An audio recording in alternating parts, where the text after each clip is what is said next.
They were parents, lovers, guardians, until they became monsters.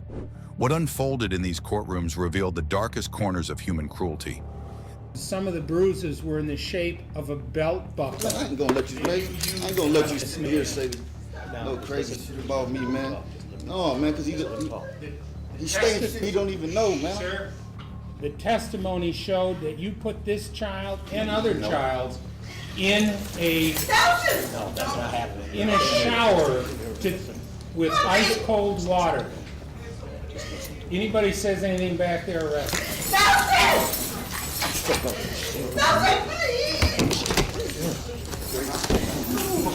They said justice had been served, but no one in that courtroom felt relief. The air was thick with rage, guilt, and disbelief as the verdict was read. A man once entrusted with the care of a little boy now stood condemned for snuffing out a life barely begun. The details were almost too cruel to repeat: cigarette burns, bruises shaped like belts, and a lifeless body on the kitchen floor. Despite his defiant claims of innocence and offers to take lie detector tests, the jury had seen enough.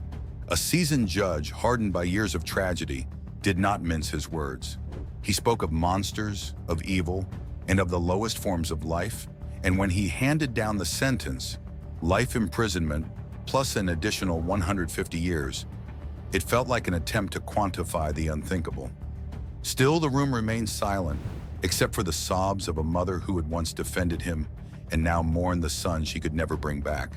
But 6 months later, that silence was shattered again when the same mother faced the court, this time for perjury and failure to protect.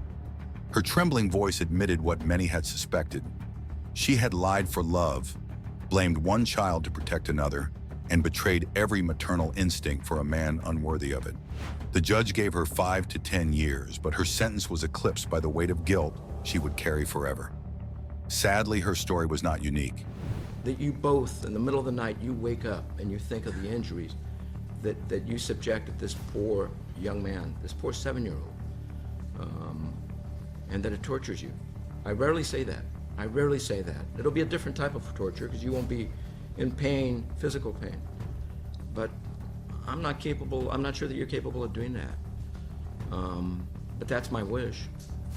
In another courtroom, a teacher stood before a jury, her voice cracking as she recalled how her student once confessed that his mother had shot him in the face with a BB gun. That boy, Gabriel, didn't live to tell the full story. He was beaten, tortured, and ultimately killed because his mother and her boyfriend believed he was gay. The medical examiner described removing metallic shards from Gabriel's small body, while a welfare worker admitted to being speechless at the mutilation they witnessed. The teacher honored his memory by retiring his classroom number, turning a space of learning into a small shrine of remembrance. Family members, crushed by grief, begged the court for justice. The grandfather broke down on the stand, haunted by broken promises and a return home that never happened. The killers, stone-faced and without shame, faced a judge who told them the truth they tried to avoid, that their actions were evil, calculated, and deserving of the harshest penalties. One was sentenced to death, the other to life without parole. In many cases, as Mr. Gucci points out, justice should be tempered with mercy. This is not one of those cases. You slaughtered a 2-year-old, a 1-year-old, and a 4-month-old, the most vulnerable members of our society. And as the verdict attests, you showed no compassion or no mercy to innocent children. You deserve none from the court. Next in Staten Island, a man accused his girlfriend of betrayal, then slaughtered her and her daughters in a fit of rage. Only one child survived. The courtroom echoed with the pleas of the family, their pain raw and uncontainable, urging the judge not to let this man see freedom again. His sentence was life without the possibility of parole, a fitting response to a crime that defied understanding. In Solon Township, that you're both charged with what they call felony murder while in the perpetration or attempted perpetration of child abuse in the first degree. They're alleging that you murdered one Mary Welch. That is a charge called homicide felony murder. It is life without parole. It requires a DNA sample to be taken upon arrest, which is often like a cotton swab or in the inside of your cheek. The second offense that you're both charged with is called child abuse in the first degree, where they're alleging you knowingly or intentionally caused serious physical harm to a child. They're talking about this Mary Welch. It is a felony, possible penalty of up to life imprisonment or any term of years less than life. Now those are the two separate felony charges. Another case unfolded in Michigan, where a couple allowed their infant daughter to wither away from hunger and dehydration. They claimed it was religious belief, distrust in doctors, and societal interference that kept them from seeking help. But the court didn't see devotion, it saw neglect. Photos of their home revealed a landscape of decay, mold covering the walls, insects infesting every corner. The child had been left to die in filth while her parents continued their business, selling farm produce as though nothing was wrong. The father was sentenced first, life without parole. Then the mother tried to claim she was a victim too, abused into silence by her husband. Her words cracked under the weight of the facts. She had watched her child waste away and done nothing. Her sentence matched his, life behind bars. Even in the courtroom, there was no reaction from either of them. No breakdown, no tears, just empty stares from two people who let their daughter die and offered excuses instead of remorse. You. Everybody want to know? Yes, I did kill her.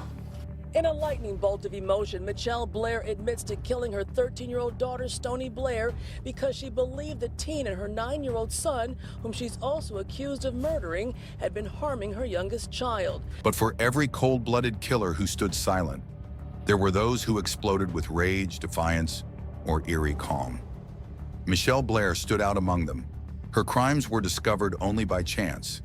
An eviction led officers to find the frozen bodies of two of her children in her freezer.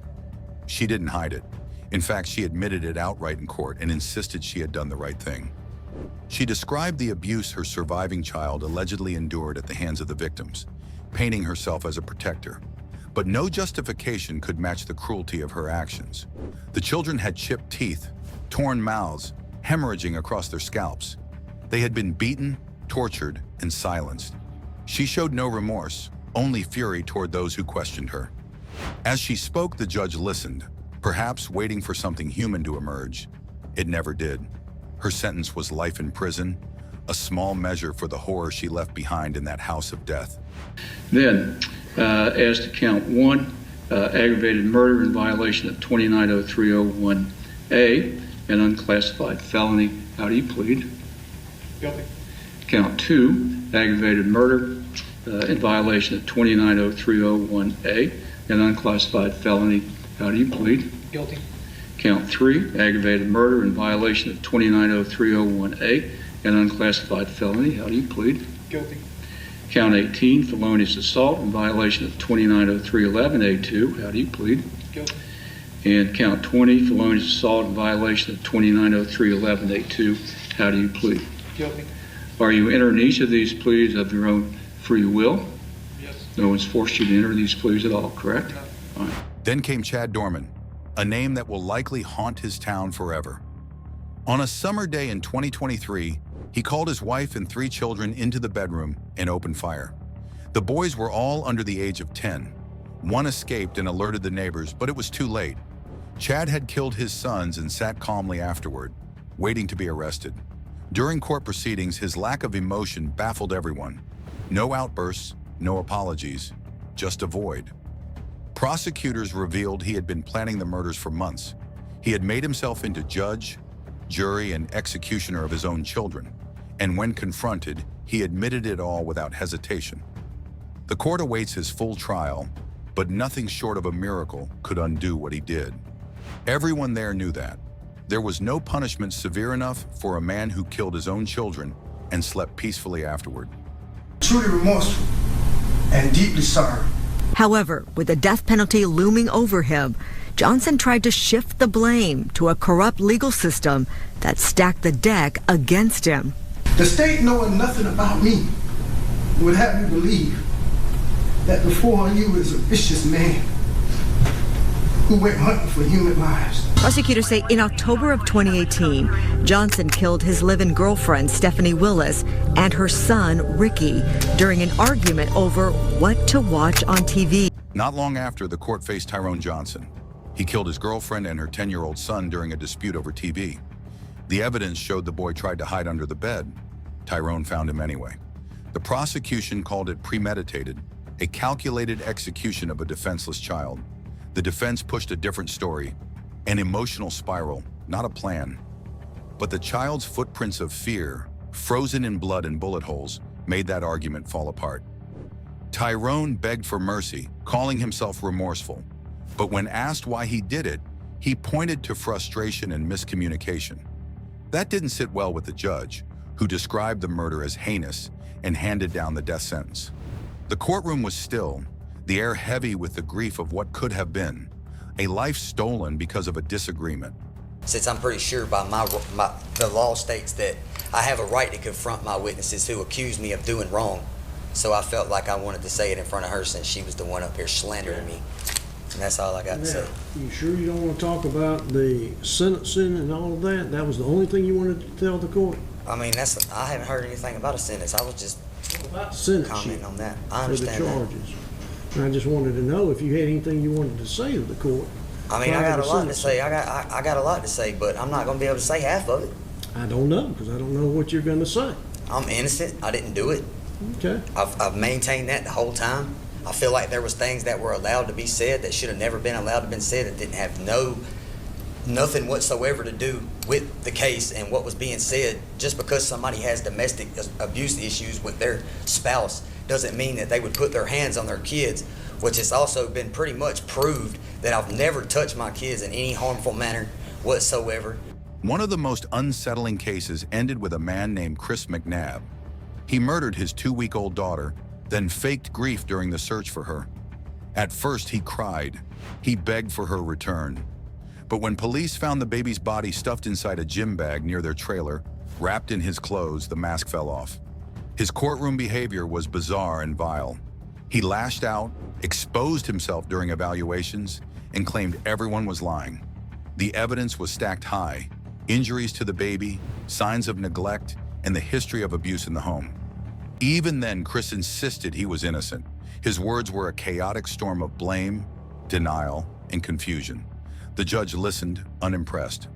When asked what the rightful punishment would be for whoever committed the crime, Chris said they deserved the maximum. So the judge gave it to him: life without parole. His partner, Courtney, received 30 years, yet never admitted fault. Like many before her, she stood firm in denial. Even in a justice system designed to face the worst, these cases pushed the limits of what the heart could bear. Children beaten, starved, shot, and discarded by the very people meant to protect them. And in every courtroom, the same haunting silence followed each sentence.